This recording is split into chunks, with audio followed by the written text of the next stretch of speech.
With Ben McKee, Brent Hubbs, VolQuest.com, talking Tennessee's secondary in our positional preview today. Interesting group from the standpoint of they've got some numbers, they've got some experience, but they got a new system, they got a new coach, and they've got some battle scars from last year, Ben, about where's their confidence at. And I think that's the first thing that stands out to me. Alontae Taylor looks the part, says all the right things. Mm-hmm. Can he be a consistent shutdown type corner? Look, he was great against South Carolina to open the season. I don't know that he played that well the rest of the year. So can he become a consistent player? To me, it's the first question out of the gate.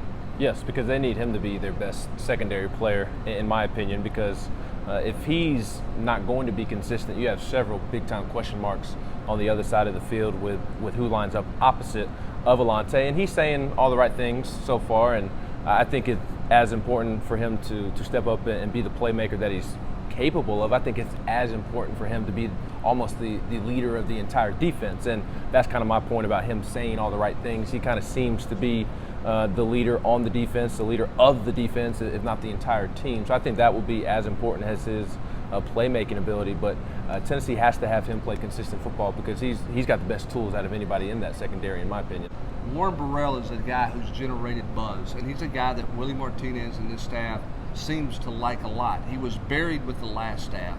You've got Kenneth George, who I think, not the fleetest of foot, so he has to try to physical some people.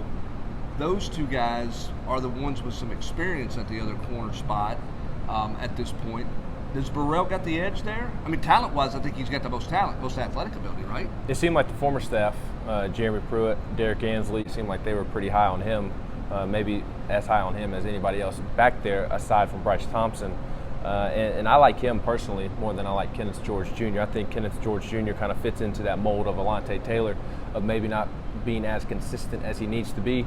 The difference being that Alontae probably has just more natural playmaking ability, more natural athleticism. And in Tennessee with a late add in the secondary, and Brandon Turnage, who's from Alabama, was going to head to Georgia, left Georgia, has found his way to Tennessee.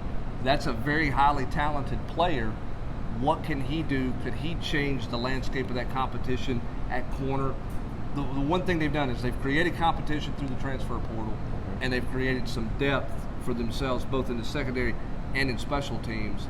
That's something where this staff felt like they needed to go quickly and try to add to that, and they have so with a couple of transfers, including Turnage here late. At the safety spot, Trayvon Flowers has a lot of tools, not got the greatest ball skills in my opinion.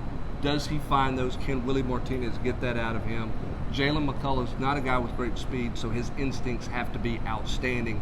I think he has to be better instinctively than he was a year ago, and I think Trayvon Flowers has to play the ball better than he did a year ago, if that safety group's going to be effective.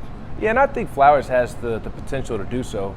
He is a former outfielder, and if you're going to be a SEC caliber outfielder, which he was, had committed to play at Kentucky. Yep. If football wasn't such a big priority for him, he'd probably be playing for Tennessee as well out in the outfield. So that tells me that he is capable of tracking down balls. Obviously, baseball and football are a different type of balls, but I think he's capable of tracking down balls in the air and showing off some distance and coverage out there. But he's a guy, to me, like Alontae Taylor, where if the safeties are going to be good, he has to live up to his potential because Jalen McCullough, he lacks that athleticism that Flowers has. And I think McCullough will show better than he did last year. I think that toe injury really hampered him and slowed him down. So I expect big things out of those two. I think they have really nice potential. Maybe not somebody that's going to break an all-SEC team, but a Brian Randolph type of player that may not be the most athletic, but they're going to be where you need them to be, and that allows them to make plays. I think the name to watch is Tamarion McDonald, a guy who had a really nice spring. The former staff, again, very high on him.